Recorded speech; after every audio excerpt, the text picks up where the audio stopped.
Hello, my name is Haley Engel, and I chose to do option 2 for this week's discussion.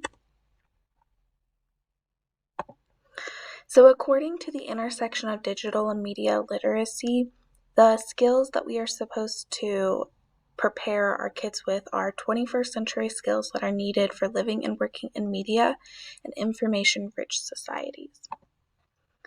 This then leads me to all of these elements of technology. This is according to the definition of literacy in the digital age.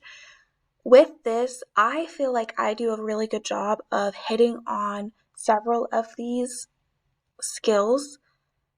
I teach third grade, so because of this, this is the very first year that my students actually have laptops. In second, first, and kindergarten, the students at my school do have iPads, but they actually don't even use them that often. So because of this, we are having to teach a lot of these elements to the students. I do feel like other teachers, parents, the district would also agree that we do a good job at touching on multiple of these. This, though, however, leads me to what I think I can improve on. I think our third grade team could improve on honing in on several of these skills. For example, we touch on plagiarism, but we don't go into that much detail with it. Or yes, we touch on